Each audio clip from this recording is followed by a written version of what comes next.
All right, good afternoon or good morning, good night, whatever you prefer. It's Bettor's Last Stand with you here today. Show number 76, coming to you from the Pine Room Studios in luxurious downtown Wheeling. Well, we had another really good week last week. We're up over 28 units if you don't count the golf action. If you count the golf action, we were up over 70, about 74.85 units on the week.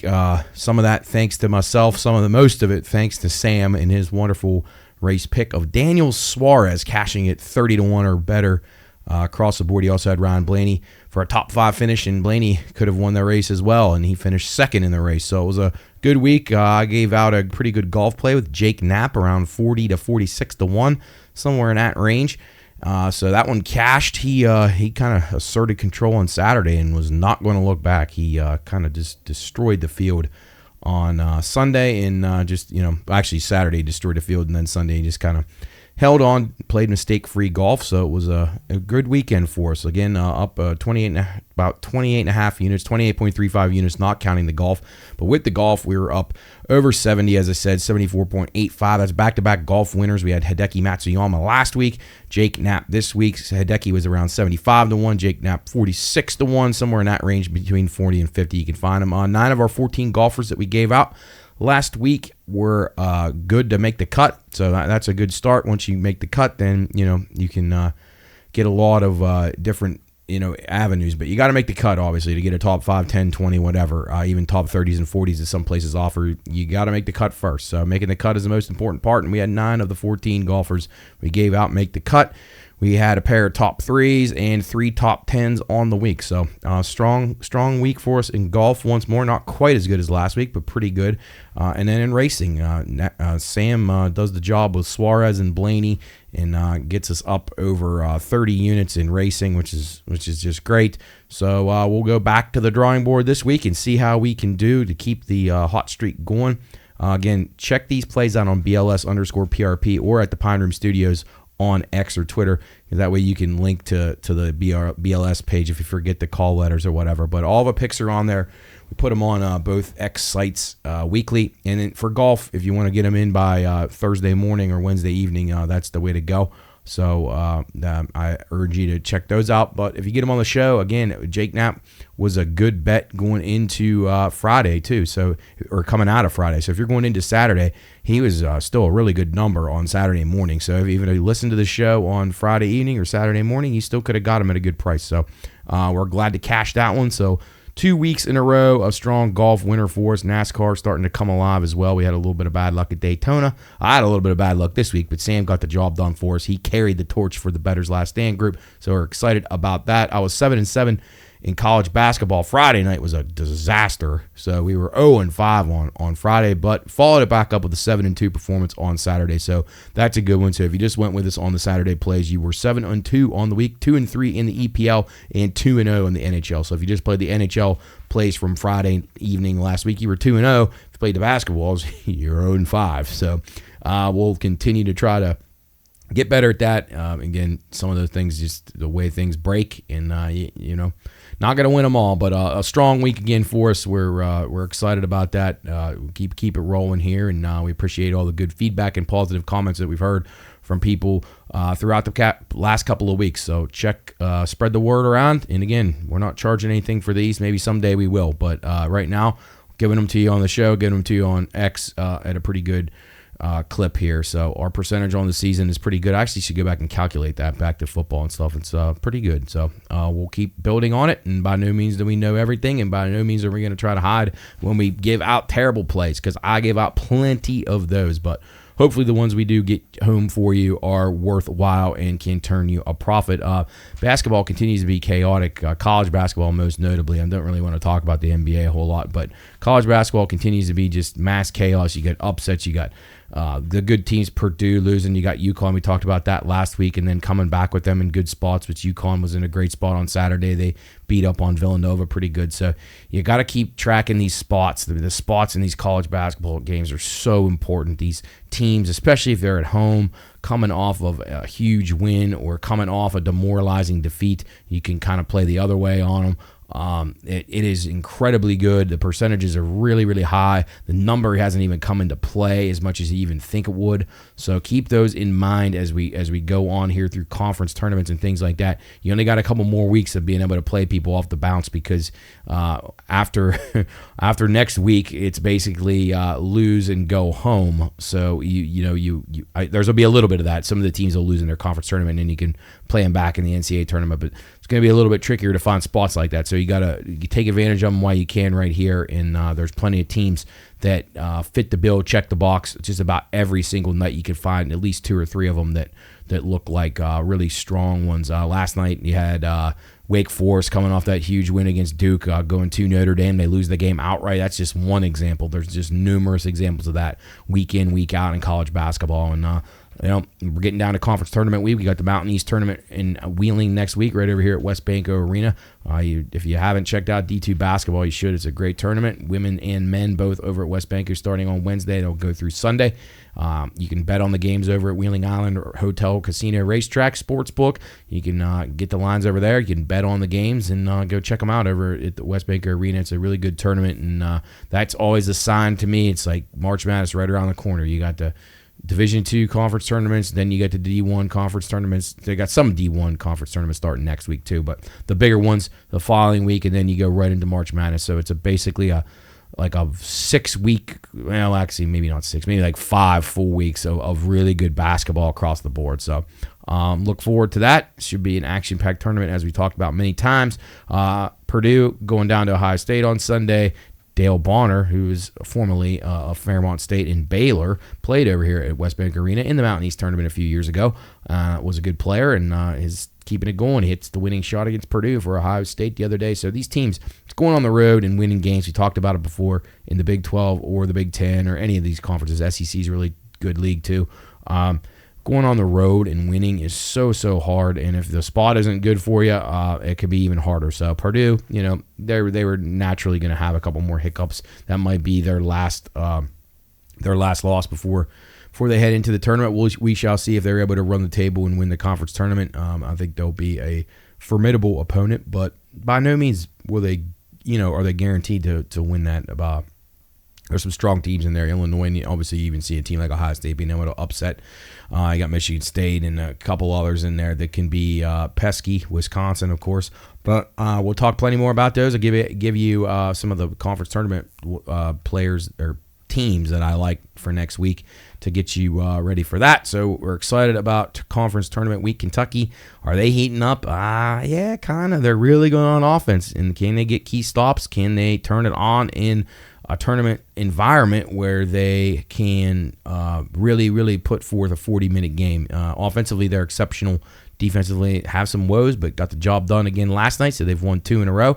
Beat Alabama, and then they won last night against, who did they beat last night? Mississippi State, maybe? I can't remember. Yeah, I think it was Mississippi State, but a game that they probably should have lost, but they come back and get the win. St. John's, they beat Creighton the other day. Now tonight is a playback against St. John's to me as they go to Butler. So, it's every single night these games. There's just a different angle to look at, and you want to continue to evaluate all these teams going in because you're starting to see some signs of some of them fading. The Mountain West looks pretty good because the depth of the league is starting to show through. Some of your top teams aren't hanging on to the top spot. They're beating each other up a little bit, but they're talking about maybe getting 5 teams in, which is exceptional for them. San Diego State, of course, making a run to Final Four last year, actually the finals. So could we see a repeat of that? Some of the teams that I had been mentioning here for weeks, Colorado State got beat on the half-court buzzer beater last night. We'll talk about that in bad beats here in a couple minutes. Still think they're okay. Grand Canyon, a team that finally got beat in a really good game against Tarleton State. So Grand Canyon, though, I think is lively. Marquette, we know how they are. They're a good team, solid team. Expect them to make a decent run. Auburn is another team I think is really good. UConn, obviously the best team to me still, even despite the loss at Creighton. Wisconsin, I'm way down on. I had them a couple of weeks ago going into a game against Purdue, and I've seen a lot of deficiencies in Wisconsin since then. They had kind of been blinding me. But I'm off the Wisconsin train. Purdue, I'm off them. I just don't love Matt Painter. I don't love they over rely on Zach Edey. and their guard play is not good enough to me. Their guards are good. They're decent shooters, but their dribble penetration and their guys that can get to the rack when you need a dribble drive basket, they just don't have that, and I think that's going to hurt them. I think Purdue gets bounced by the Sweet 16 again this year. They're just not good enough. Houston, wonderful team all around. Their offense is starting to kick it in gear a little bit. Defense is exceptional. Iowa State's a team that I've been really, really high on in recent weeks. And if you could find their numbers, I mean, I looked at them a couple of weeks ago, around 40 or 50 to 1. They're down in the 20s now to win it all. I think Iowa State is a team that can really, really go far. Now, they probably will lose in the first round, but they defend really well, and I feel like they're pretty well coached, and I love what I see out of Iowa State. I think they could make a good run. I think their free throw shooting is a little bit of a worry to me, but a good team, a team that I'm going to be looking at. Tennessee, defense is good score.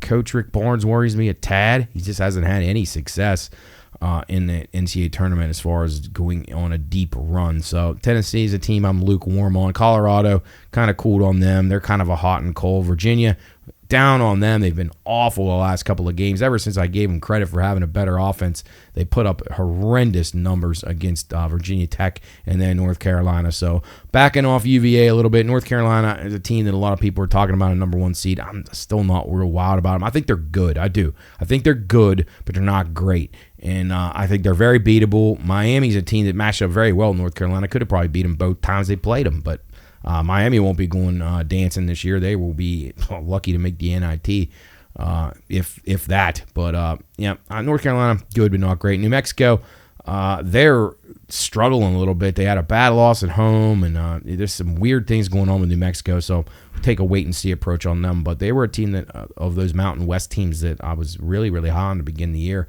And even throughout the year, I was pretty high on them. But now it's scaring me just a wee bit. But we got plenty more basketball action on the horizon, and we will talk plenty more about that in the coming weeks here on Bettor's Last Stand. Shifting over to hockey here briefly as we conclude the first segment. Trade deadline is next week. We'll see what the Penguins are going to do. We'll see what some of these other teams do. Who's a buyer, who's a seller. Penguins won 3 in a row. They beat Vancouver last night.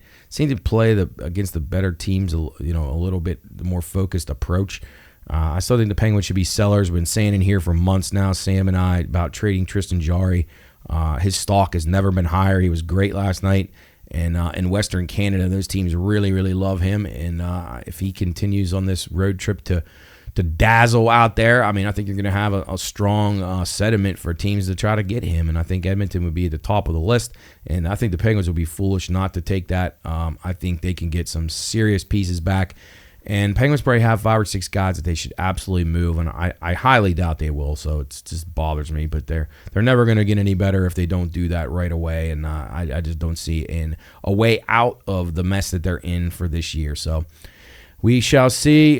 Just some teams that I was keeping an eye on over the past couple of weeks. The Kings, up and down. I still don't think they're quite back to where they want to be. Florida, still far and away to me, is the best team.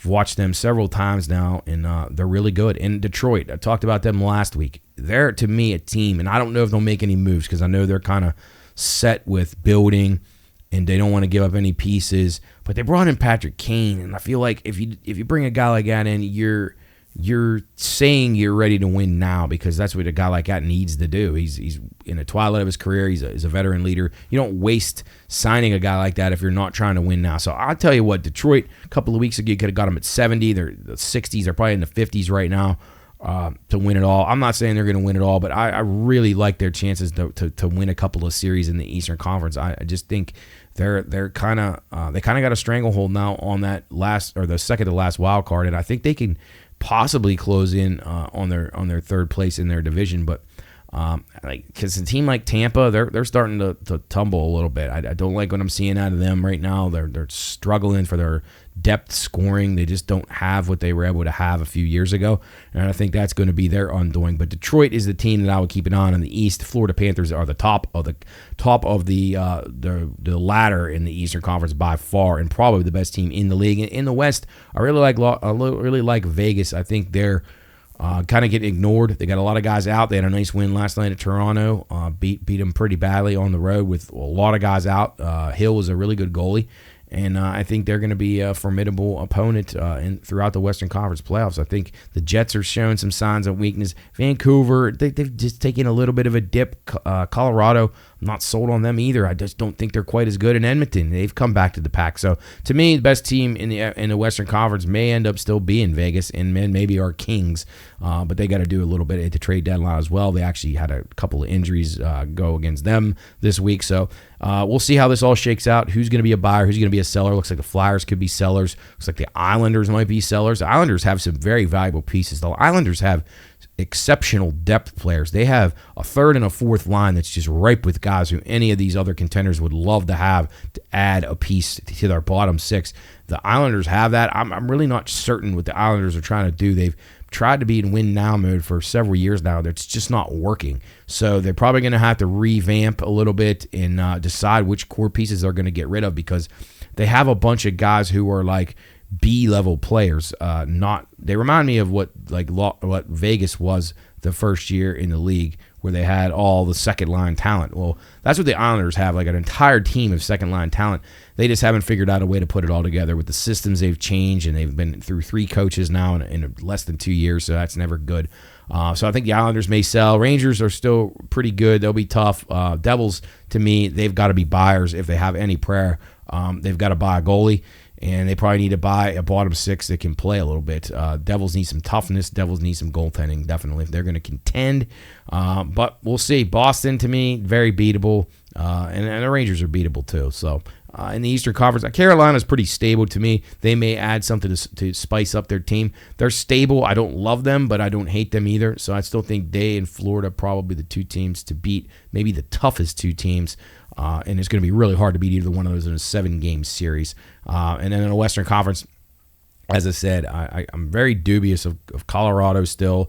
Dallas worries me a little bit. Edmonton's worrying me a lot right now. They're not playing nearly as well as they had on that big win streak that they had. Vancouver, I like Vancouver. I still think they may add a piece. And then Winnipeg's taking a little bit of a step backwards. So we'll see what happens. Hockey playoffs will be here before you know it. You got March Madness, and you go right into hockey playoffs. So it's an exciting time of year, that's for sure. We're going to take a break here. Bettor's Last Stand. Show number 76 here from the Pine Room Studios in downtown Wheeling. Thanks to our sponsors once again, IC Cab, Jill's Gentlemen's Club, Gumby's, Zambito Flooring, America, Four Seasons Golf, Generations, and Figueretti's. If you haven't checked out Lunch Madness on our show on the Watchdog on Monday, Tuesday, and Friday, do that. Flip on the dial right now. Listen to us break down the lunches as we are down to the Salami 16 and on our way halfway to the Egg Roll 8. So we're looking forward to that. Hope you're enjoying that contest as we've matched 32 schools from around the area, high schools that is. Then they're pitted their lunches against one another in a bracket-style, March Madness-style tournament. So if you haven't checked that out, please do. We have a blast on the Watchdog, and thanks to our Watchdog leadership, just a wonderful group to be a part of, and we're very happy to be there. All right, so we're going to take a quick break here. We're going to come back, hit on some soccer, some baseball, and some golf. It's Bettor's Last Stand, Show 76 from the Pine Room Studios. We'll be right back.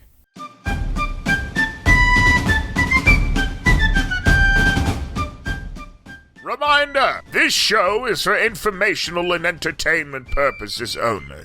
All wagering activities should only be conducted by those 21 years of age or older and within the confines of federal, state, and local law. If you or someone you know has a gambling problem, contact 1-800-GAMBLER. That's 1-800-426-2537. All right, men, load the cannons and hold the line. You're listening to Bettor's Last Stand.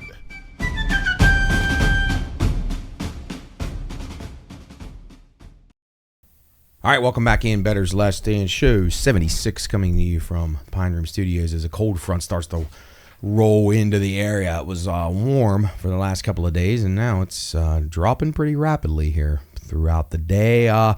Excited about some upcoming things. We got 7 days until AFL opening day. That's Aussie rules football.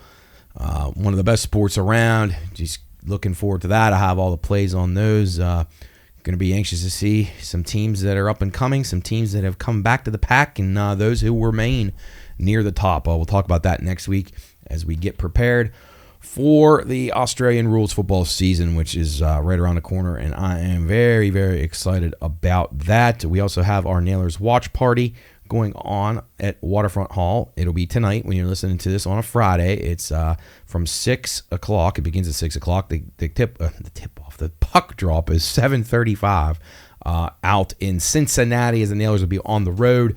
Nailers playing good hockey right now. They're a little depleted. Hopefully they get a few of their guys back. We'll check the rosters and or the transaction report on Friday to see what they got available. They're heading to Reading tonight to play, so they should be okay against Reading, but they definitely could use some of the firepower back from Wilkes-Barre. But Nailers playing good hockey right now nonetheless, and we'll see if they can keep it rolling at Cincinnati on Friday night. So come on down. $5 Nail Ales at the Waterfront Hall for the game. We're going to have it on the big screen and do some giveaways and some contests and some other cool stuff. So stop on by, say hello, get a drink, watch the Nailers, and we'll go from there. And then you can hear more about this or follow more about it at the Pine Room Studios. But the North Atlantic Beer Mile set for May the 4th down at the Waterfront Hall again. The Waterfront Fest, they're calling that. It's a big event there. Going to be bands and all kinds of fun stuff, food and entertainment, Kentucky Derby Day, all kind of stuff. So you do your beer mile running and you have a lot of other fun going on there. So if you want to hear more about that, tune in to the radio show, tell you all about it, and check us out on the social media. At the Pine Room Studios, you can find out all the details as they become aware, and you can sign up for the beer mile. So Nailers Watch Party Friday and the Beer Mile, the North Atlantic Beer Mile on May the 4th. You don't want to miss that. A couple bad beats from last week. If you had a couple of these guys, good cars in Atlanta, again, you just came out on the wrong side of things. Logano, Kozlowski, 2 weeks in a row, those guys knocking on the door, having a really good shot to get collected in the wreck, and that's the way it turns out. So look for those guys, kind of same principles that we play in basketball. We can sometimes do that in NASCAR, but also sometimes the guys just continue to be snake bit for the entire season. Hopefully that's not the case with these two. They can turn it around pretty quickly, I'd imagine. So keep an eye on Logano and Kozlowski especially. This is like a pandemic to me, and it's starting to get ridiculous. Teams fouling in these basketball games where they're down like 3 possessions, and there's like 10 seconds left or 5 seconds left. At some point, you just have to be respectful and just, close up shop, but it's starting to cost people covers, and it's really irritating if you got teams fouling down 12 with 5 seconds left. It's just outrageous. The coach should be suspended for it. It's idiotic, and it shows absolutely just a complete unawareness of just a proper etiquette to finish out a game. When the one team's dribbling the ball out, you should dribble it out too. When the game is over, it's over. If it's 3 possessions or more and there's less than 10 seconds left, you cannot foul. It's just ridiculous. So to me, I feel sorry for anybody that had bad beats like of that nature. There's been several of them recently. It's ridiculous. Colorado State money line, talked about it earlier. Half court shot sinks the Rams against Nevada. They lost 77-74. There's nothing you can do about it. Just a terrible, terrible luck if you had Colorado State money line. And then the Dallas Mavericks, if you had them, Max Strus hits a shot from beyond half court for the Cavs, gives them a 121-119 victory. Looked like it was going to be a chance for a Mavs win, and it turns out to be a win for the Cavs. So it's a couple bad half-court buzzer beaters go against people last night. So hopefully you didn't have those, but if you did, that's just the way it goes, I guess. The Iowa State betting scandal. Here's a little bit of an update here. Attorneys of the defendants in the Iowa State betting case are seeking to have the evidence suppressed on the grounds of illegal search and seizure. They claim it was taken without a lawful search of the university's, with an unlawful search of the university's Kibana application, which is used to capture data and analytics. So if you think about that, that's the Kibana is what they use to track all the bets and everything. I said universities, but the providers. So they found these guys, and apparently the DCI agent named Brian Sanger obtained all this stuff without a warrant. So this could get tossed out, and the students were targeted unfairly, according to their attorneys. Also in the scandal front, former Alabama head coach Brian Bohannon has officially been placed on the Ohio. I gotta sneeze. Excuse me. Brian Bohannon has officially been placed on the Ohio Casino Control Commission exclusion list, which means he'll never be doing any type of wagering in Ohio ever again, and nor should he, as he was a major part in that awful incident where the guy's trying to use inside information and get down a ton of money over in Cincinnati.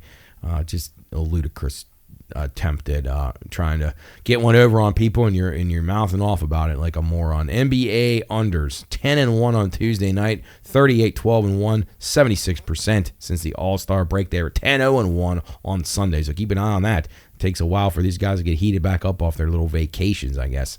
We'll talk here in a couple minutes about some MLB things going on, but back to hockey, just giving you the period data. Didn't get it in there in the first segment. Goals, yes, in the first 10. Ottawa 41-16, Tampa 41-20, Seattle 39-19, and in the last 10, Ottawa 8-2, Philadelphia 8-2. That's goal, yes, in the first 10 minutes of the game. Goal, no, in the first 10 minutes. Winnipeg continues to be the only one worth anything. 34-23 for them. That is no goal in the first period. In the first 10 minutes of the first period. It's really not even a good number at 34-23, so you probably want to stay off those. First period overs, Ottawa 39-18, Vancouver 39-22, St. Louis 37-21, so keep an eye on those teams. And the second period and third period numbers are where it's at right now. These are the ones where I think you should be focusing on. I've been focusing in more on them as well. You're getting better prices, and the trends are extremely strong. Ottawa 47-10 second period over. Toronto 47-11 second period over. And Dallas 47-14 second period over. Those are astounding numbers. How about these ones? Last 10 games. Dallas 10-0. Vancouver, Toronto, and Edmonton all 9-1 second period overs. I mean, these are worth loading up on. These things are coming at 90%. So keep an eye on those. Be sure that the teams have their full complement of players, and then I'd suggest firing away. Third period overs, New Jersey 45-15, the Minnesota Wild 44-15, and the Tampa Bay Lightning 45-16. The last 10 for third period overs, Toronto 10-0, Edmonton 9-1. Man, those are strong numbers right there. You got to stay on these trends, stay on them, because it is proven year after year since these hockey period numbers have became big. It has really showed that betting against the trends does not work. They don't stop. They may slow down for a period, but then they heat back up. So I highly advise people to get in on these while they can, and it's good to see. I'm excited of how hockey started to come back into the forefront of sports betting. So good stuff there. All right, switching gears over to soccer. We got EPL and Champions League we're going to talk about here briefly, but let's touch on MLS as sportsbooks have reported just a massive surge in soccer betting in the USA, MLS, in all soccer. And they base it on Lionel Messi. He's taking so many same-game parlays with him in them, so many to score, so many for his team to win. So keep an eye on that. It's great to see. It's injecting the United States with soccer fever, which is awesome. So hopefully these handles continue to grow and the offerings continue to grow, and soccer becomes a more of a mainstream thing here in the United States. So great stuff there from Leo. He is the GOAT, and there's no really doubt about that one. So I love it that he's playing here in the United States to finish out his career. He's still really good. So if you haven't checked it out, I think it's Apple that has all the games on there. You definitely want to check it out if you haven't seen him. If you ever get a chance to see him live, it would absolutely be worth the price of admission no matter what you paid. The guy is just I don't really know how to compare it. I guess the only thing I could compare it to personally would be seeing Mario Lemieux play. But yeah, so get on out there, check it out. Soccer is really kicking right now. All right, let's go over to some EPL action. We got a full card on Saturday, which is just loaded action. Start off with Wolves and Newcastle. This game at Wolves should be an interesting matchup here. Right now, you got Newcastle, pretty steady favorite here on the road, but it's a tricky spot. Right now, the Wolves, they have a FA Cup tie with Brighton. They're playing it right now, so I think it could be a little bit of a problem for them. They could be a little bit worn out. Newcastle has won the last 4 against Wolves, so I kind of lead Newcastle here. Not a strong play, but Newcastle minus 110 on the 3-way.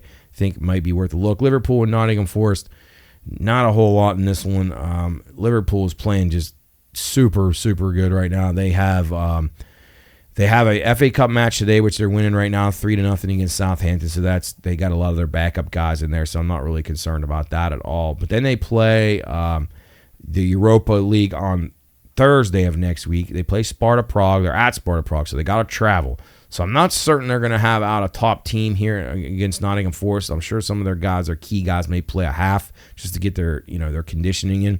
So I don't really have a strong play here. I'm really not certain what will happen. I do know that they'll score a goal. Nottingham gives them up for fun, so that could be a little bit tricky there. So no official play on Liverpool and Forest. Crystal Palace and Tottenham. Palace have lost 4 in a row to Spurs. This is another wing of the London derby. Spurs are winless, or actually they have a win streak of 7 in a row at home. So they're playing pretty well. They're almost unstoppable, minus 210 at home. I thought maybe Spurs minus the goal and a half could be interesting to me, maybe even an over in the game. These London derbies tend to be crazy, but I don't have an official play on that one. Let's get to a few that I do have plays on. Another London derby, Chelsea and Brentford. Brentford plus $2, Chelsea plus 115 in the game. Chelsea just beat Leeds today in a FA Cup match. They'll have a small rest advantage. Well, actually, Brentford will probably have the smaller rest advantages. They didn't play FA Cup action today. They're unbeaten in their last 4 against Chelsea, but Brentford blew a London derby earlier this week against West Ham, which did not go well. So they may have kind of lost their luster here. But I lean Brentford here. I think this is a good spot for them.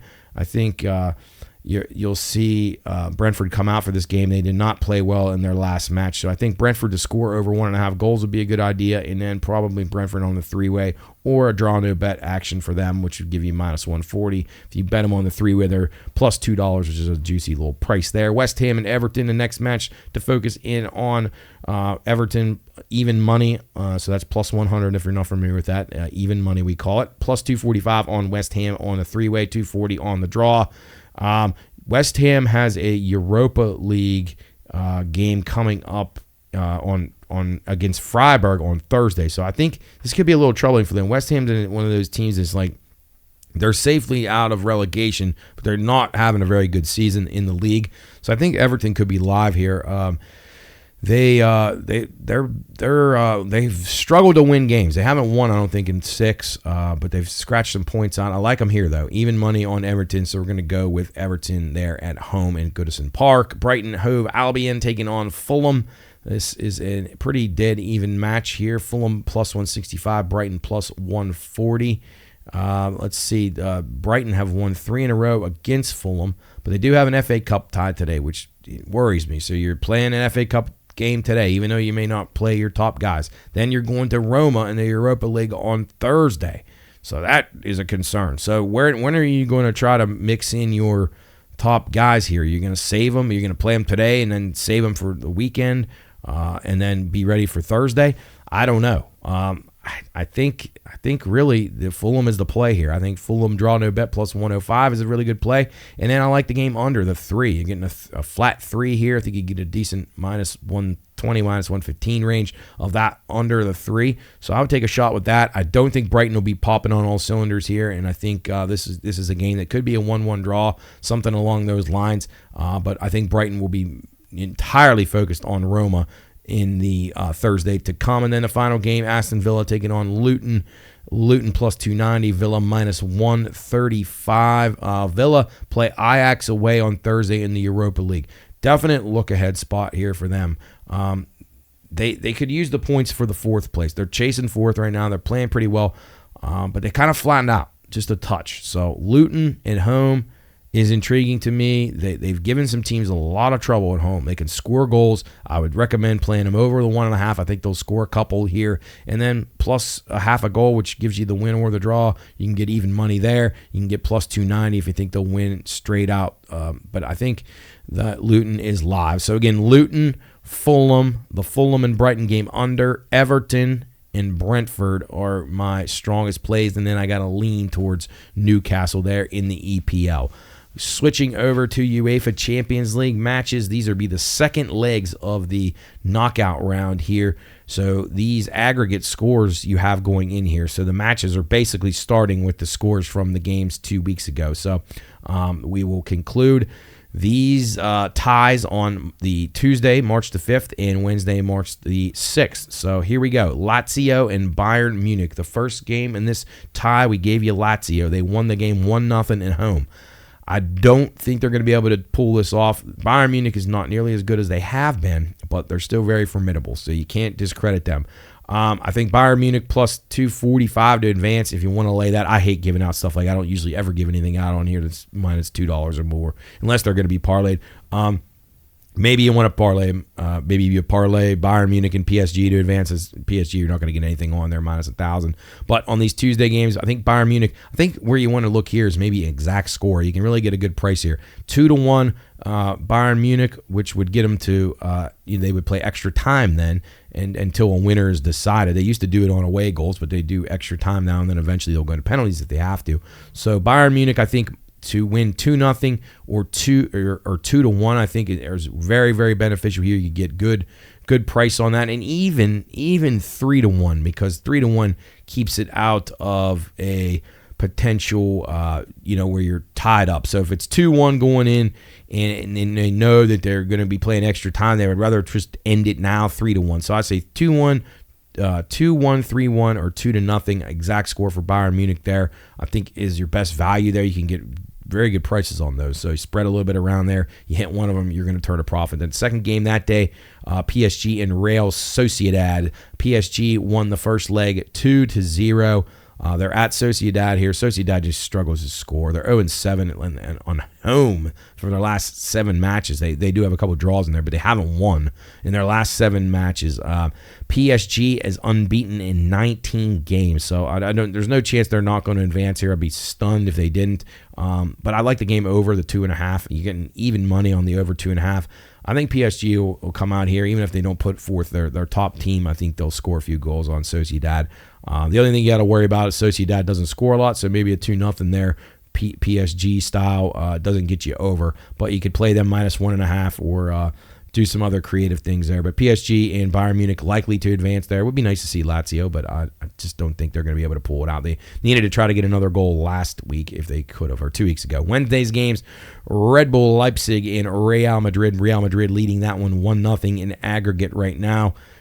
They have gone over in their 5 of their last 8 home matches, which is pretty interesting. They're minus 175 here, plus 375 on the return for Leipzig. Real Madrid minus 1,000 to advance. I think Real Madrid probably minus 1.5 is your best bet here. You can get my minus 140, minus 150 range.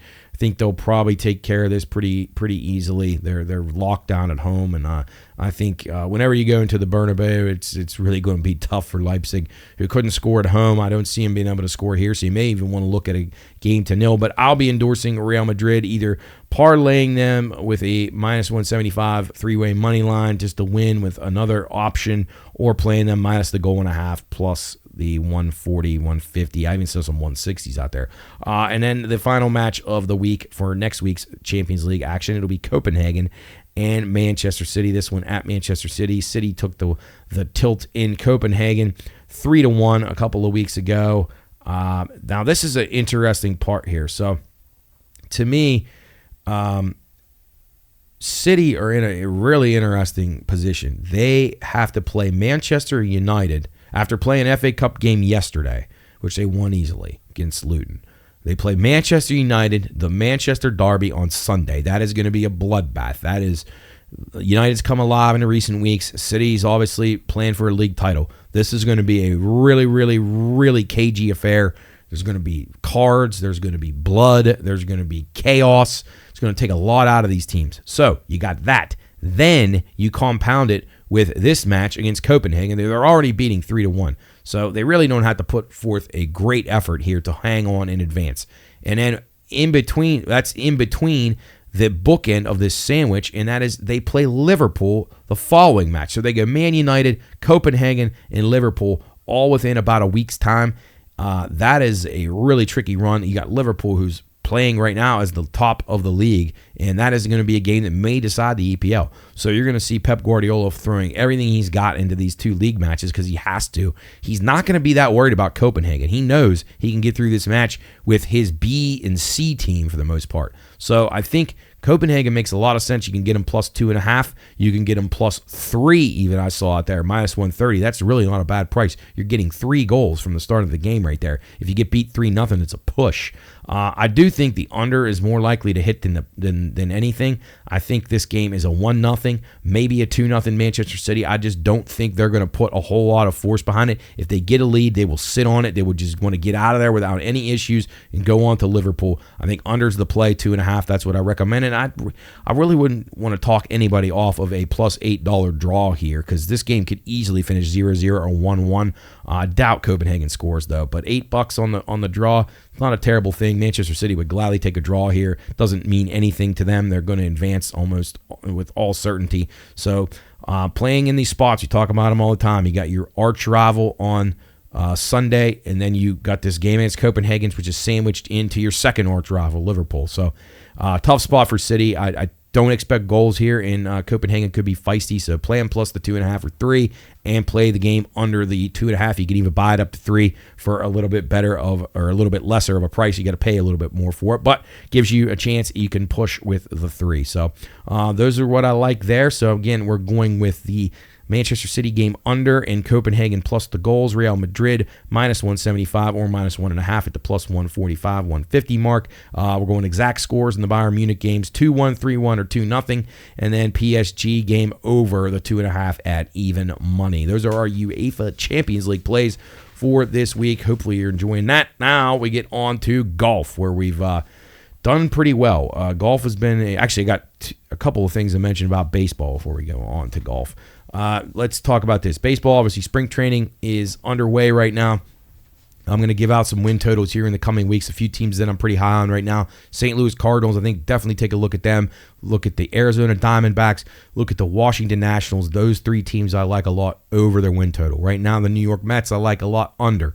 They are a mess right now. They're got more injuries piling up. The optimism is just squashed. Like, they just don't have any. This is a very negative camp right now for the Mets, so I think they'll be a team that's definitely going to be down a little bit. I like Milwaukee to go under their win total this year.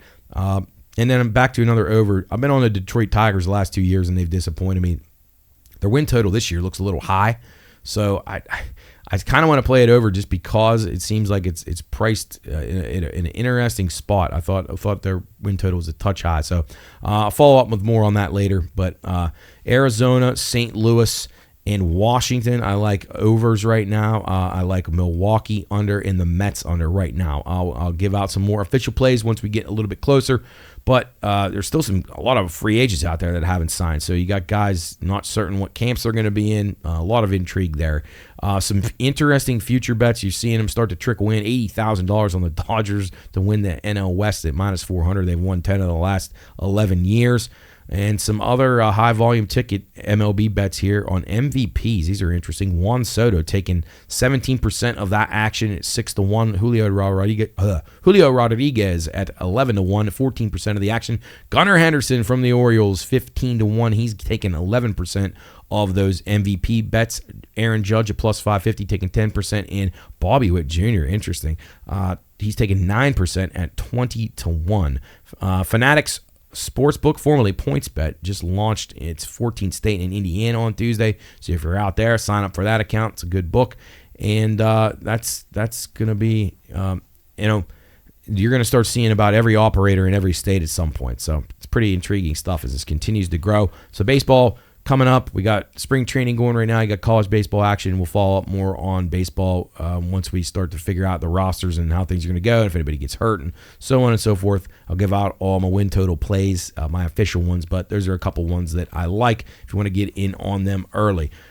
Shifting gears over to golf as we continue on here. Bettor's Last Stand, show number 76, golf. You got the Cognizant Classic. This used to be called the Honda Classic. So remember that if you're familiar with the course. This is the PGA National Members Club over in Palm Beach Gardens, Florida. So East Coast time again. So remember that. It's our first one coming back east for a while. You got a lot of water on this course. Could have some high winds out there. So, could be a little tricky, so keep an eye on that. I'm fading Rory McIlroy right off the bat. He's like 6-1 to win this tournament. It's ridiculous. I talked about it with Finau.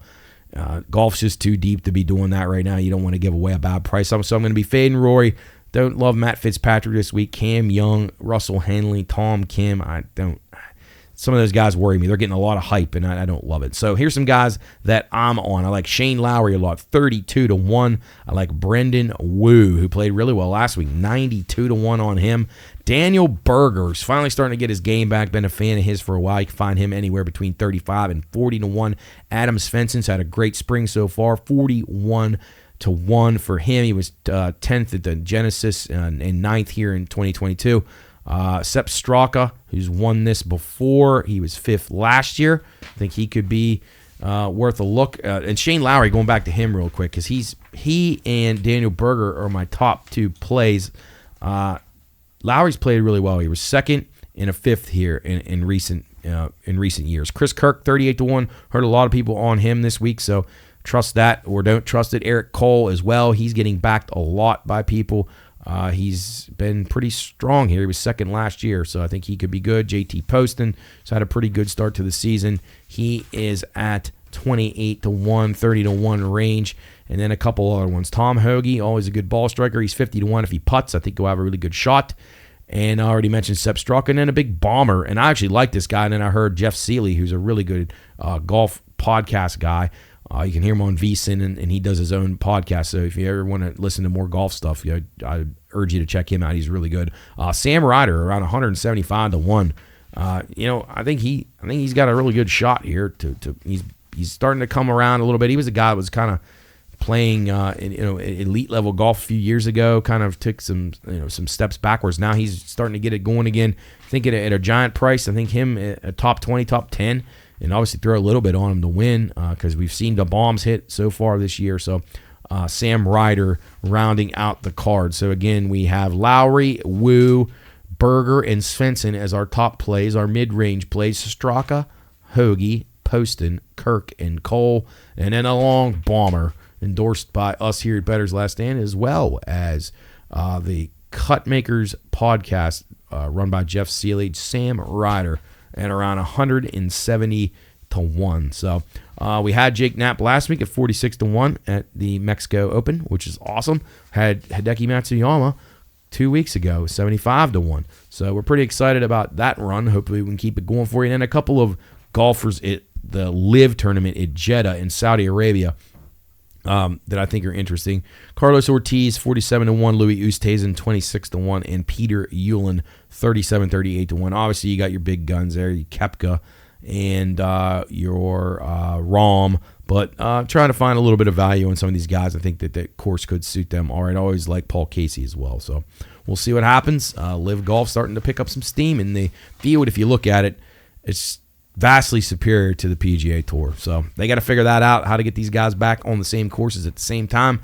We'll leave that to the experts. But we're going to take a break here. Bettor's Last Stand, show 76. Again, thanks to our friends at IC Cab, 304-232-1313, or download the IC Cab app today. IC Cab, always working. Also want to thank our friends at Gumby's and Jill's Gentlemen's Club, sponsor our Football Friday shows on the Watchdog. We appreciate everything they've done for us and their continued support. Just wonderful establishments that we really are happy to have partnerships with. The Wheeling Nailers, we talked about them. We got the watch party on Friday down at Waterfront Hall. We appreciate everything that the Nailers are doing for us. We're having John Parrish on Nailing It Down Friday on the Watchdog. So tune into that one around 1:30. Get John's thoughts on the Nailers road trip this weekend and some upcoming events, as well as the watch party over at Waterfront Hall. And then again, thanks to Ricky Zambito Flooring America and Four Seasons Simulated Golf. Just wonderful guy and does just great stuff. Just tons of things for the community. And he's got two exceptional businesses that you should definitely want to, if you're in the market for some new flooring, they've got it all. He literally, that's what he says. We've got it all. So check them out. And then if you want to go have some fun, hit some golf balls, especially during the bad weather time of the year, head on up to Four Seasons Golf up at the Highlands. And then finally, sponsors of our Lunch Madness extravaganza, Figueretti's, do a wonderful job. Enzio was just on with us this past week. We enjoyed talking with him about everything that's going on over at Figs and appreciate their support of Lunch Madness. And then last but not least, Generations. Luke DePlaga in with us as well. Last week talking about what's going on down at Gens and how they progress and head into March Madness. Just two wonderful places and family-run businesses that do a great job, and we're happy to have them in our corner. So again, thanks to all our sponsors and everybody who listens to the show each week, our podcasts, our spin-off shows, our radio show, all the above. So appreciate everybody and all the kind words out there. All right, we'll take a break here. Bettor's Last Stand Show 76. We're going to come back and we're going to talk to Sam the Man. He had a winner last week with Daniel Suarez. John said Daniel Berger. Daniel Suarez last week at Atlanta. We'll see what he could do in Vegas. And then we got Formula One heating up. Can anybody touch Max Verstappen? We'll find out from Sam after the break. Bettor's Last Stand Show 76.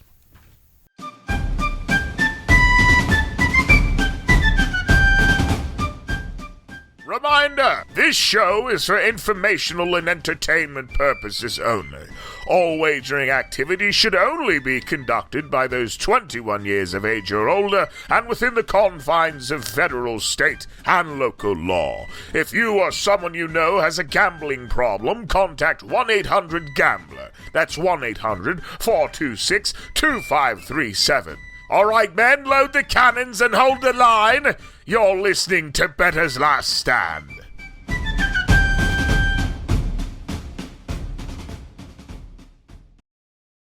All right, welcome back in Bettor's Last Stand, coming to you from the Pine Room Studios in Wheeling. Joined now by the man, Sam, who gave us a great winner last week with Daniel Suarez over at Atlanta Motor Speedway. We got into the win column in week number 2 after a unlucky first week of NASCAR action. We cashed a ticket with Sam. He ran 1-2 with Suarez and Blaney. Sam, welcome as always to the show. Wonderful picks last week. Hopefully our listeners cashed in on them as I did. So thank you for the winner and welcome to the show. We got another great week of racing with F1 now on the card this week. Yeah, man, Matt, it's an honor. It's a privilege. I honestly, the Christopher Bell getting dumped out of the race so early, it had upset me so much that I forgot about my guy, Daniel Suarez, until like 30 laps were left. And I was like, oh, shit. It's like, dude, he's going to have a real chance if there's not another big crash. Then how about that finish? I mean, could you have a more exciting finish? Matt, that was unbelievable. I was watching that with Bonnie. And I was like, Mom, I said, there's about 3 laps to go. This is going to either be really good or there's going to be a huge crash. Right. And we were both we stood up out of our seats when we were watching it. I was like, this is incredible. Yeah, incredible. That was great. Ryan Blaney's been involved in a lot of really close races in his life. Like he seems to be involved in a lot of those like photo type finishes. I thought maybe he got there, but man, the momentum that Suarez had too much, and Kyle Busch ran great again. Yeah, I mean, I feel very good 2 races in picking Kyle Busch. You know, there's a lot of racing to go, but this is what I'd like to see. He seems, I don't know, he gave a pretty mature interview after that race. He didn't seem too like fiery like he used to be. I think he knows he's got something under that hood and a good team that's like, all right, this is what I really needed. Yeah. I think it was very evident in his response that like, you better get us now because we're like really close to starting to rip off some wins and really be up in the front dominating in typical Kyle Busch fashion. I think he's very excited about his second year on that team. Childress. All right, so we talked about some of the goods. Let's talk about some of the most the bads, I guess. Logano, another tough one for him. He had a great car again, and Keselowski too again. Keselowski's was weird because he just kind of like spun himself, did he not? Didn't he just like move up the track and then he lost it? But yeah, those crashes were killers. I mean, Chris Bell, I loved the pick. I had even talked to Chris about an hour before the race, and he was like, "Who do you think?" I'm like, I don't know, Chris Bell. And then I texted you. I said, Matt, there's nothing like seeing your car 45 laps down, get lapped by the pack of cars. 2 early crashes in both races, both less than 10 laps in, which took out, a couple of key guys. Bowman got in there. I had given him out as a top 10 type play this week, so I was like, we were both not happy after the first crash, but it ended up turning out okay as, we had some guys run really well. You picked 2 great ones. You had a nice exacta there at the top, with Blaney and Suarez. So, nothing wrong with that. No, and honestly, we had talked previously. Suarez needed that win. He did. Because it's been a lot of Chastain, Van Gisbergen, Trackhouse, and Suarez has been quiet. It's been like, what's he going to do? What are they going to do with this contract? And it's pretty evident that the guy's got a lot of talent. He is. I've always thought he's really talented, and I'm glad to see him being able to win and keep people from getting on his case too badly. You mentioned Chastain. He's been pretty good both weeks too, but nothing to show for it. Nothing. I like him this week though. He's a guy that's caught my eye. I think he's going to be strong, and I think a guy like him, the more he has a good car and he's not getting the results, he's going to continue to be super aggressive, and that could work in his favor or against him. But we shall see this week. Yeah, I love the Chastain move. He seems like he's got that little fire lit under him. Yeah. I mean, honestly, he's got no pressure really. They're backing him. He got a huge sponsor. He's obviously good. He's not going anywhere this year or next year. So just drive that car, man. Drive it in the ground. Yep, and he will do that, no question about it. So we shift over to Las Vegas this week. Kyle Larson has dominated at this track as far as laps led. I was looking; he's led over 400 laps here since 2021. Hasn't always won, but he's led a ton of laps. I think he's obviously one of the top contenders here. But he's less than $4 right now, which I can't bet a guy. There's just too many other good racers. I'm not betting anybody at that price. Joey Logano around 14.5 to 1. William Byron 7.5 to 1. Chris Bell, who I do like this week, but is that price too short? He's around 9.5 to 1. Denny Hamlin in the 8 to 1 range. I don't know. To me, there was a lot of guys here that I liked this week, but there was a lot of prices that I didn't like. What did you think? Yeah, I'm a huge fan of the Logano. I see him at plus 1,600. Right, that's a good one. I don't hate that at all. He's been running well. I mean, I see Kyle Busch at plus 1,200. I like those two a lot. Yep. The Chastain, I see is that Bet Rivers has him at 1,500. Yeah, I thought Chastain to me had the best price of those big guns that I was looking at. So I was leaning towards him, definitely. Yeah, and one that's a sleeper that stands out to me where I really do think he could win this race. Alex Bowman. I don't know what it is. He's at plus. I see him at a plus 2,200. I think that's almost a no-brainer. Yeah, I had Bowman circled as the best value that I could find. And then second was Chastain. I thought that their prices made the most sense because even a guy like Tyler Reddick, I like he's really run well here. It's weird about him is he's in the 4 races in the last 2 years in this track. He's run really, really well, but he's barely led any laps at all. So he's just been kind of sitting in the top 10. So I think he's kind of a safe play if you want to look for a top 5, top 10 type play. But I couldn't bet him at 11 to 1 to win the race. It's just too short of a price. And as I mentioned, Byron was too low for me. I think Chris Bell will run really well, but his price a little too low. I'm with you. I think Chastain and Larson made the most sense. I thought Kyle Busch's price was pretty fair. I thought Joey Logano at 15, 16 to 1 was very fair. To me, when you're doing this week after week and you start seeing these prices and the way that they're over adjusting on some of these guys, you have to kind of go to where there's value, wouldn't you say? Instead of just picking okay, who's the best racer? Okay, we can all pick Larson, but at 4 to 1, I'm not going to give that out. Right. It's no fun. It's no fun to me watching the race knowing if I picked William Byron to win at 9 to 1 like that. Right. Nah, no. Honestly, Matt, my pick to win this race is Joey Logano. Yep. Okay. Joey Logano like at plus 1,600. I think he's been running well. Just racing's tough, man. These crashes, it's tough. I thought I'm going to get your opinion on Martin Truex. What do you think of him? 11, 12 to 1 for him. See, I looked at it and I don't know. There's something about what he's got going on this year so far. I'm not feeling it. I'm not feeling what Martin Truex has going on. How about Denny Hamlin? He's a little short for me, but I think he could be okay here. I think that he could be real quiet. I think he's an easy top 5. Yeah. He had a bad run. When Denny has a bad run, the next race really look for Hamlin to be up there in the top 10. Yep. All right. So To you, it's Logano, Kyle Busch, and Bowman. Anybody else? Any long? I tried to find some long shots here. The best I could get to was Bowman. I couldn't find anybody at a really nice price that I felt confident about being able to win. It's tough. I mean, a name that keeps standing out to me, but I don't think he can win. But it's like the RFK thing I did last year is Austin Cindric, Matt. Austin Cindric so far. What I've seen. I really do like what I've seen. He's not been he's been up front, and that's where he needs to be. Well, we'll see. This is going to be a big test because obviously he's been known as a really good super speedway guy. Now you're getting into some intermediate type track. This is when he's really falling off. So we'll know real quick, even when he qualifies, we'll know if this is going to be the same old Austin Cindric or he's turned over a new leaf and found something there. Right. We'll see. You know who had a great race at Atlanta, and it's a shame that he didn't get the props he deserves, is Todd Gilliland. Yeah, he did. He had a great car. I mean, I was talking to several people. We were watching the race, and I was saying, like, this is not like a fluke right now when he's up there. Like, his car was really good. When he actually was gapping the lead group, he was getting away on those restarts. I was very impressed with him, and we've kind of always thought, like, he's a little bit better than he gets credit for because he's on an unknown team.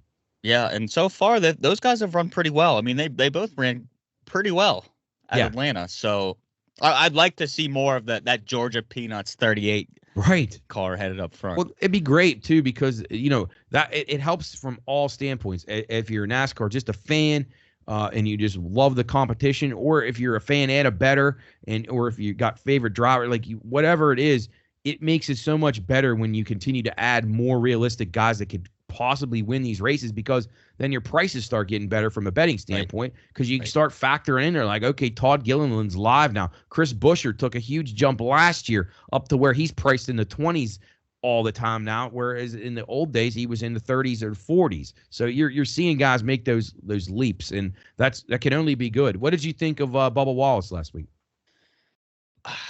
When I see Bubba up front, I get two thoughts. Whenever I see him up in the top 5, it's either he's staying up there or he's headed to the pits. He's getting towed back to the pits.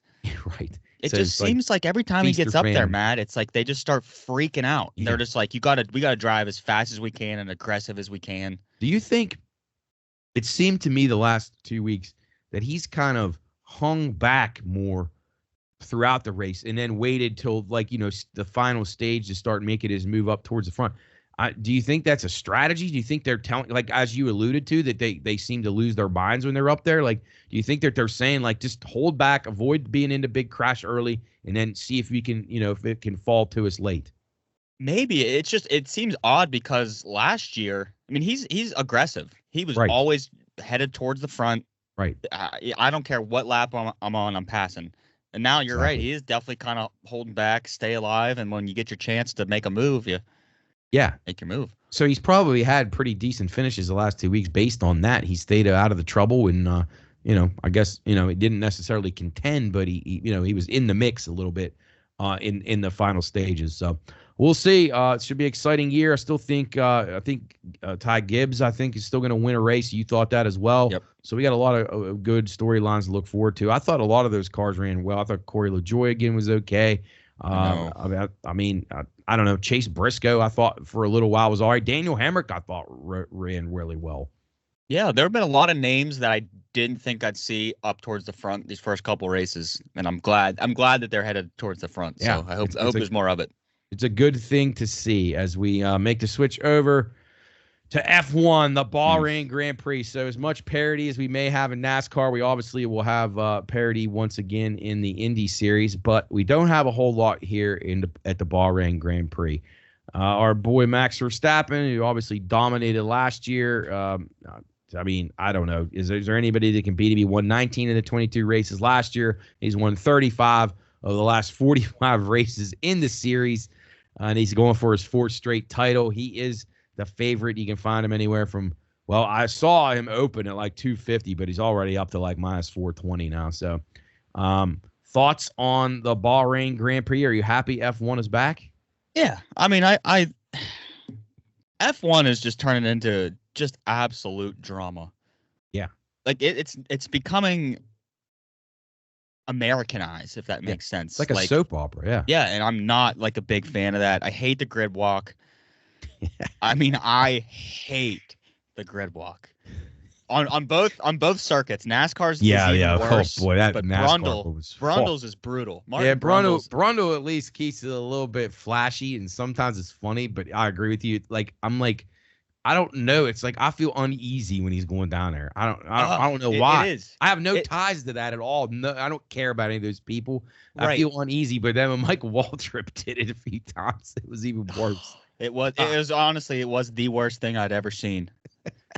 But I don't think Matt anybody's beaten Max Verstappen. Yeah. I mean, I don't see it. I can't even envision how it would be possible. Right. So as we say here often, and people will get used to hearing this, they heard it for like 22 weeks last year, is you can find other ways to make money in F1. Is not trying to beat him. It just doesn't make a whole lot of sense. So if you're going to do it, they give you options now where he wins, and then you can close out the podium finishes with, driver A or B. You got those options. You have obviously your top sixes, your top tens, your double top tens or sixes with the particular teams. So let me ask you about a few guys here as we enter the season. What do you see, or what do you envision? Fernando Alonso had a good start to the year, then he kind of went through a little bit of a lull, and then he kind of picked it back up late. What do you think of him and the Aston Martin team? Obviously, we're really, really looking forward to the day when Lance Stroll is not driving that. I know, and I don't know when that's coming, because when you go to Bahrain last year and he finished 8th or 6th. Yeah, and Alonso was 3rd, and it makes me nervous, because I think that Aston Martin can be a good team. Yeah, but I think with this whole Lewis Hamilton going to Ferrari next year, I think that it's going to open up this can of worms for drivers like Alonso to I think Alonso could go to Mercedes. I think he could do anything. Because his talent, he's one of the most talented drivers that's ever been in F1. Yeah, absolutely. I would say, and he's always. I mean, he's pretty much carrying that team at this. At this point, it's not. He is Lance Stroll. Yeah, there was no question about it last year that it was he elevated that team. Yeah, they may have improved the car a little bit, but having a world-class driver of his level in there, it showed. I mean, he made up, I would say, 5 spots a race on average just because it was him in the car and not somebody else. Yeah, I agree. And then I think, like, when I look at last year's Bahrain and I see, Bottas finishing in 8th, and I don't see that. I feel bad for him, because I think he's a good driver. I just think he's just been forced out of Mercedes, and he goes to a team that just can't support his talent. Yeah, the Kick Sauber team, as they call it now. Kick Sauber. We'll have to get used to that one, Matt. I know. Some of these, the Sauber team is irritating to me, and then the AlphaTauri team, which I actually think is the Visa Cash App RB team. Yeah, well, that's a mouthful. They just stick to the RB, but I actually like Yuki Tsunoda a little bit, but I mean, I thought a top 10 was possible for him here. And then Daniel Ricciardo, I feel like he could be kind of auditioning for a better ride at some point. What do you think? Yeah, it's a big year for him. I keep seeing all these rumors that he's next to fill in Sergio's seat, and that he's always been the guy. Right. But like, if he doesn't do well this year, I don't see that. I don't see that at all. Like, if Carlos Sainz is going to be out there, I'd take Carlos Sainz over Daniel Ricciardo. Oh, no question. No doubt. Even though Carlos Sainz, he's got all kind of problems when he drives. So, yeah, and then so speaking of Carlos Sainz, obviously I guess he's going to be the odd man out next year. Seems so like he'll be going somewhere. That's a soap opera in itself, as obviously the big news of the off season is Lewis Hamilton going to go to Ferrari, which is just weird to even say, to be honest with you. Just a stunning turn of events there. A team that's getting a lot of negative pub so far, and a team that was really coming on a lot late last year. Lando Norris, Oscar Piastri, and the McLaren team. What are your thoughts on them? I hear the testing has been awful, and most people are recommending fading McLaren this week. What would you say? Yeah, Piastri didn't race well at Bahrain last year. I think he had an electrical problem, but I don't want to see them take a step back, because seeing Piastri and Norris up there, like new people up towards the front to potentially ruffle the feathers of Verstappen. I love that. I don't want to see Verstappen just pull away every race. And then, honestly, that's probably what's going to happen. Yeah. And I mean, that's what, if you remember the Bahrain 2 years ago, so he obviously won last year. And then 2 years ago, both Red Bulls had the fuel pump failures. Yeah. So, I mean, he probably would have won that one too. So, I mean, it's literally like you're just waiting for him to either get a penalty in qualifying or to have some sort of mechanical failure for him to not win these races. And it does suck because you're just eliminating almost the entire field right off the bat. So yeah, I'm hopeful it gets better this year, but I'm not certain it will. No, I'm not either, but I'll be watching every race. Right. Yeah. We're still gluttons for punishment. We'll still try to figure out ways to make a little cash. What about the Alpine team? What do you think about Gasly and Ocon? Anything stick out to you from them guys? They're so iffy. They're so iffy to me because when they are off and they're like at each other's heads, they're terrible. But when they seem to be working together, they actually do all right. They're pretty much top 10s most of the time. Yeah, I don't mind them, but again, the inconsistency gets them. You were pretty high on Alex Albon a lot last year. You gave us some good top 10s with him. He finished top 10 in this race last year. What are you thinking? What are you expecting out of him this year in the Williams team? I expect him to be the best driver at Williams again. I could honestly see him audition for another seat like Ricciardo is doing. Right. I think that he has that much talent. He just needs to get out of the Williams umbrella. Right. Yeah. Jesus. Yeah, few people can survive that one anymore. Oh, I know. God. And then how about the Haas team, Hulkenberg and Magnussen? I mean, the same old from them, right? Stink. Yeah. I mean, Matt, that guy needs to sell his team to Andretti. Right. Seriously. Yeah. Yeah, it's kind of helpless there as they continue to I don't know. They just continue to every week. It's like one of those two dudes has some kind of crazy thing happen or something, but it's really not that crazy because you can kind of see it coming. You just don't know what it's going to be. Right. But here's the thing: like they'll qualify like 8th, right? But then in the race, they're finishing 17th. Fade immediately. They don't even hang up there at all. Nothing. No chance. All right. So obviously Verstappen top pick this week. I mean, we can't really go against them. What team, if any, or anybody you see being a decent top 6 or top 10 play this week? Alpine's in the top 10. Okay. Alpine's in the top 10. I think Albon can get in the top 10 as well. I like it. What do you think of Sergio Perez? I think lame duck. I don't know if he's as good of a driver or if he has incredible equipment. Right. Because Max, I always think, like, what are they actually doing to Max's car? Right. That is making it that much better. Head and shoulders over everybody else, because his is not like that. But when Perez seems to get into second place, it seems like it's his for a lock. Yeah.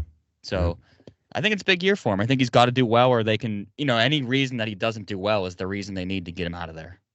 Yeah, because you're going to have some guys that are going to be free agents. You might see Carlos Sainz in that seat. You imagine that? Well, he'd probably drive Verstappen nuts. That could be dangerous, because at least the one thing about Checo is he's pretty. He actually handles it better than a lot of people would. Hell yeah. Yeah, I can't see Carlos Sainz and Max Verstappen being on a team.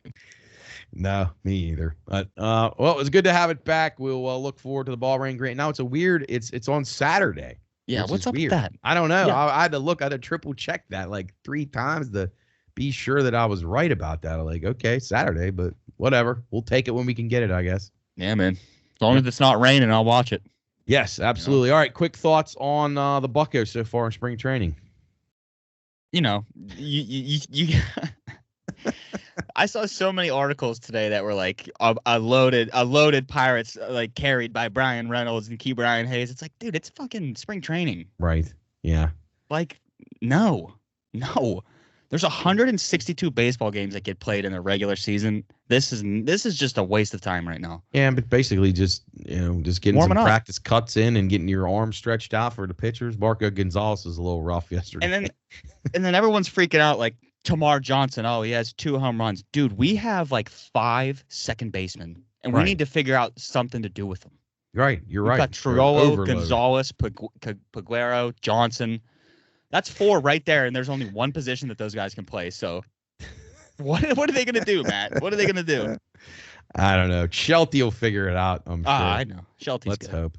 How about the Penguins? They've won 3 in a row now. Now they might not trade people, which is probably not good. That's the issue, is that you get a 3-game win streak and now we're making the playoffs all of a sudden. It's thinking they can win.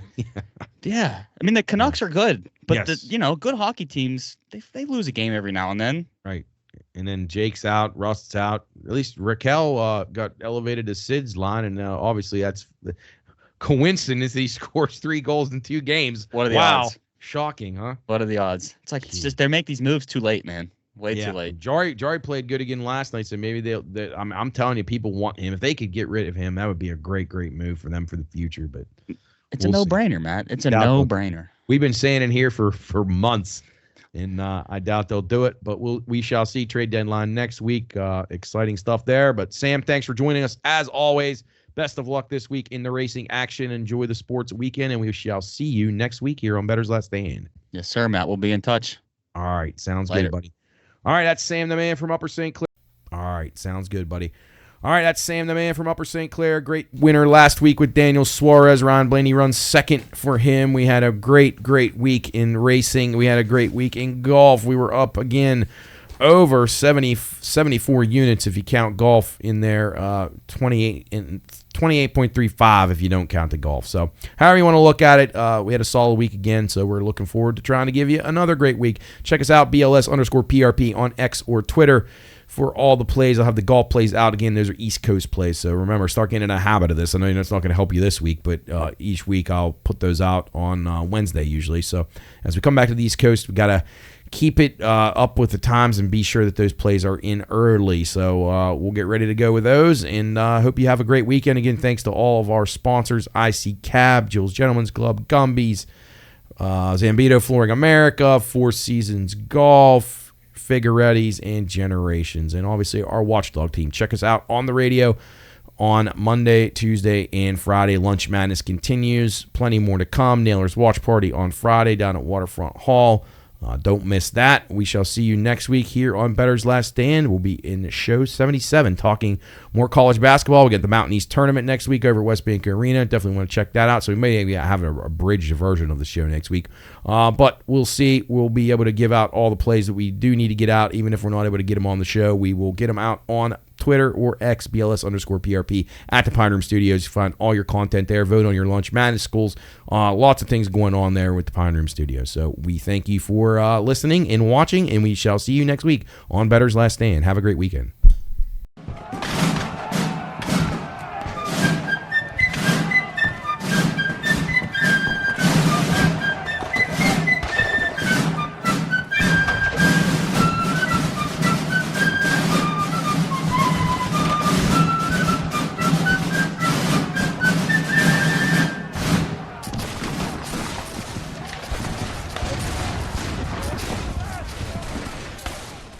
All right, welcome in. Bettor's Last Stand, back after a Thanksgiving hiatus.